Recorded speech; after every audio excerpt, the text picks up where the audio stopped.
We have Ashwini with us now. Ashwini Agarwal is our market master today, founder and partner, Demeter Advisors. Ashwini, good morning. Good to have you with us here. Thanks very much for your time. What's keeping you occupied in terms of thinking about things? And, how are you feeling about the market, Ashwini, near term? So it's very interesting. You were just talking about the Mid East drama kind of not having much of an impact on the market, and I've been wondering, if you look at the last 4 weeks or so, we've had significant change in the outlook for interest rates, both globally as well as in India. We've had the Middle East go, from being a known problem to now somewhat of an unknown, unpredictable situation.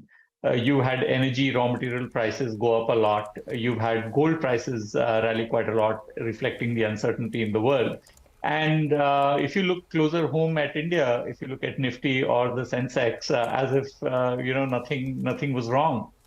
Markets kind of taken everything in its stride, not batting an eyelid. A minor 2 to 3% correction over the last month, and we seem to be back off to the races again.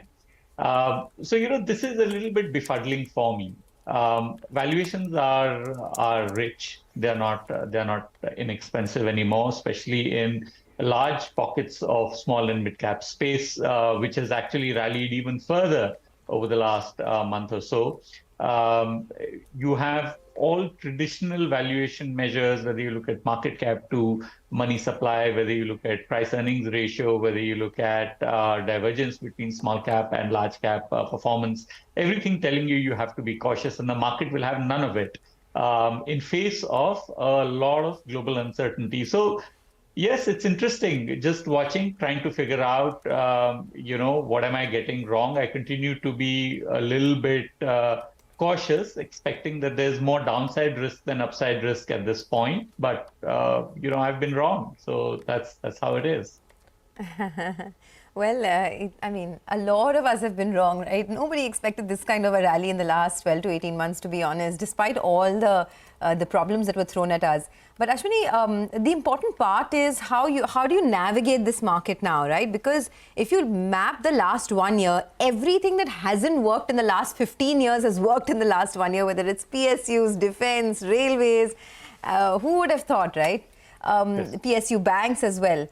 Do you think this is the way forward? I mean, what are the sectoral preferences now for you over the next, say, 6 to 12 months? So, Sonia, a great question. The way I think about markets and opportunity, especially on a bottom-up basis, is where do I see stock prices slightly dislocated versus long-term fundamentals? So if you look at, there are a whole bunch of underperformers out there, which has started to find some life back. Life insurance being an example across the sector, where, over the last 2 years, the stocks haven't done much. These are fundamentally very, very good businesses, and we are starting to see some life come back into them. Among the other large cap spaces, there are several finance companies which have underperformed over the last 1 year or so. And they're looking interesting from a valuation standpoint. Several consumer companies are also starting to look fairly reasonably priced, even though the outlook on consumer demand is still a little bit tepid. So I'm looking at these areas. I mean, agrochemicals is another space where the oversupply that you've had in the distribution chain over the last 2 years should probably fade sometime during this year, and stock prices are completely beaten down. So I wonder if that's another opportunity if one were to look 1 or 2 years out. And similarly, there are others. So the way I think about investing in a market like this, where I'm uncomfortable with the aggregate levels per se, and in several pockets, is look for areas where we've had some underperformance and where valuations are reasonable. That's one. And number two, which would be interesting, for many of your viewers, is to watch where your equity exposure is. I always say that, you should have your equity exposure in a band.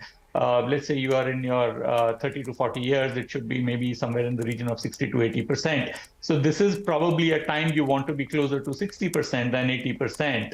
That's how I think about it as an active investor. But if you're a passive mutual fund investor and working through SIPs, do nothing would be my guess. So those are the kind of two fronts how I'm trying to play it.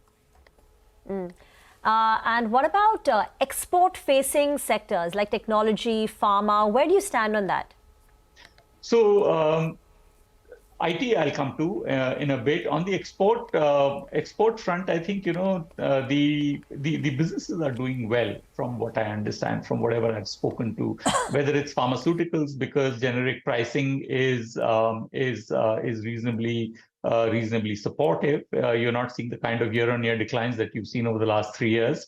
Raw material prices are stable. They have started to rise off late, but at least in the March quarter numbers and probably even in the June quarter numbers, you'll see reasonable margins on that front. So you'll see both growth and margins. I think the only headwind there is potentially increase in shipping costs. So that would be a minor element, I would say, as a headwind, but I think I see a reasonable amount of tailwinds. Similarly, in several other export areas, I see transportation cost as a problem. A weaker INR also aids earnings to the extent that you are adding value in India, so that also helps. In IT services, I think I will wait for the results. I think the environment is still pretty choppy out there. And especially the mid-cap and small-cap space in IT services, valuations are very punchy. I like the large caps relatively as a safe place in an otherwise expensive market, following my theme that that stocks that have underperformed and where valuations are reasonable is probably a place to hide. So that's how I'm thinking about it. Okay, got it. I wanted your thoughts also on, a couple of these spaces like staples, for example, right? Dabur, HUL, Marico.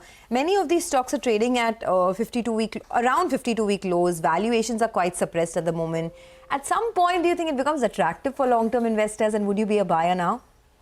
Yes, I think so. These are businesses that have a long runway for growth in a country like India, where I think 40-50% of the population is still very, very far away from consuming a lot of products that seem like everyday conveniences to you and I.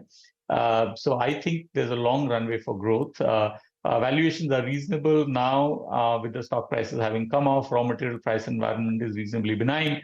Demand continues to be weak. That's a headwind, but I think that's priced in. So, if you were to buy it with a 3 to 5 year perspective, you'll probably make something like a 15% compounded annual return is my guess, which is not bad, for consumer companies. So yes, I think the consumer companies is on the staple side is a place to look for value.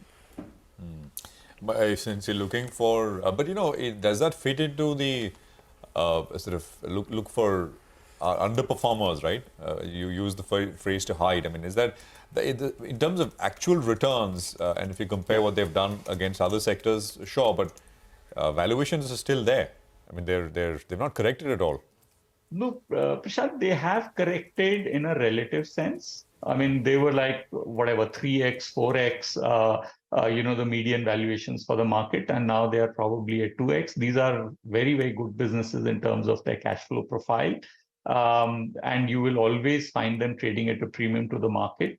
So you had a reasonable amount of correction. I don't know if this is going to be a repeat of the 2000 to 2008 cycle, where for 7 or 8 years consumer staple stocks did nothing. I mean, that's something that's a question that keeps coming back to me when I think about it. But my sense is that on a relative basis, the risk-reward ratio is evenly balanced. I mean, you'll probably make, as I said, mid-teens returns if you were to buy them here, which is, which may not be very exciting for a lot of investors, but I think, where the market is positioned today, I think it's a very handsome return. So, and you might have to wait for a year or so for those returns to start accruing, given that consumer demand is still weak.